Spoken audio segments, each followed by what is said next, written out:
450 highlights, SMX and Monster Energy Supercross round 4, the Triple Crown format, 3 short races. Cooper Webb going to muscle his way into the lead on the number 2 in race 1. Malcolm almost got the whole shot and swing it wide, and Coop slipped up underneath, and Coop was on fire on this race, just riding incredibly well, almost perfect. And, the Lawrence brothers third and fourth early, then they go to second and third around Stewart, and then here's a pass from Jet.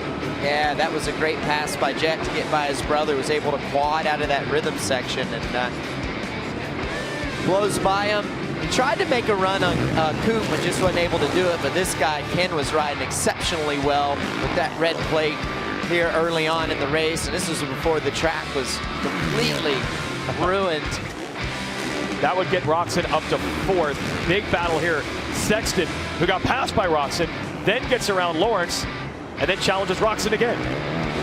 Yeah, I'll tell you what, I think as far as competitive passes, Chase Sexton and Eli Tomac took that category tonight here, but Chase looking very comfortable. His bike looks great to me. It's looked great to me all season long. Just comfortable and in the perfect part of the stroke. And that pass would prove pivotal later when he tries to win the overall. As for this race, Jed Lawrence gets close to Webb. Last turn here, spins out, not close enough to make a move either way, and Webb wins on the track that he had never even finished on the podium here in the desert. Wins race 1, race 2, this time Webb's buried up the start. Watch Roczen in yellow. Super aggressive. Yeah, he is. Takes the lead from Lawrence, another good start from Malcolm Stewart, and Roczen was on fire early. Wire to wire, again, similar to the first race. I mean, Jet tries to challenge him, but Kenny was just riding too well. Looked very, very good. That was a heck of a save by Jet Lawrence. He got lucky that that Malcolm was there, because if he wasn't, he'd probably been in the catch bins. Malcolm got a little lucky. That almost was worse. Sexton off rhythm, gets passed by his teammate Aaron Plessinger, and Stewart comes back to repass them. An unbelievable remount. It's just like before you knew it, he was back in the position he was before the mistake. And again, a lot of speed. Same with Eli. Yeah, you didn't see Eli at all in race 1. He was buried. Same thing in race 2. But he and Sexton hook up. They get around Jason Anderson. They start to close on Roczen and Lawrence. And before long, all 4 riders are fighting for the win. And they closed up on Jet also. Look, they almost collide right now. Yep. Yeah, that was fantastic racing. Look how close it was.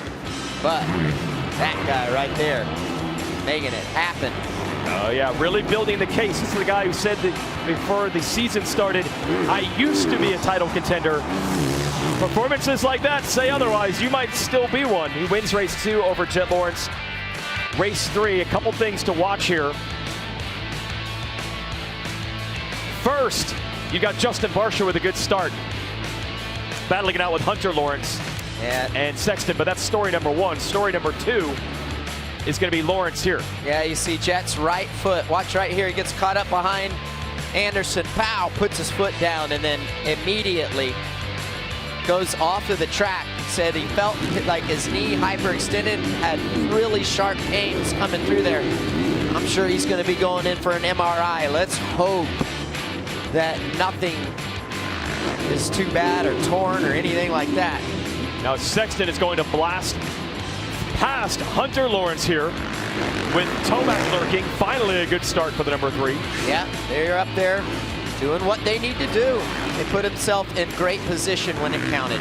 And Tomac, big move. Well, he took advantage of that mistake that Chase alluded to on the post-race podium. And that would allow Tomac to grab the lead. Now Sexton did not have to beat Tomac to win the overall, but he said he wanted to. And you see how hard he was fighting. And Eli looks so good. He did. Just plenty of speed. Now Webb was sitting 2nd overall. This pass from Roczen on Barsha would move Roczen back to 3rd overall when the math was done, pushing Tomac 4th. But Tomac at least can end the night saying he won the final race, even though he was only 4th overall. What a ride by this guy. I mean, he looks unbelievable. All 4 races this season so far. Even tonight, just... And for the first time this year, someone has won 2 races, and that someone is Chase Sexton. Didn't even win any of the races didn't tonight. win a race Yeah. tonight. Yep. And still wins the overall, and that's consistency is key. We talk about it, especially in this 450 division. And breaking it down with his mechanic, Jay Dungy. So it is Roxon, Webb, Sexton on the podium. Tomac, 4th. There you go. Hunter Lawrence, who has been right around that top 5 all year, 5th again tonight. Justin Hill, great ride for 6th. Really good. Hunter Lawrence still there in 5th, too, quietly. He's been there all season long. Yep. Building a case for himself as a contender in 450 Supercross like he was in motocross and SMX last year. Jett Lawrence still finishes 8th overall because of good results in the first 2 races. So if he is not hurt, and that's a big if, he did not lose a ton of championship points tonight. You'll see here as the Monster Energy standings pop up, yeah, Jett's only down 13, but we don't know his health going forward. Yeah.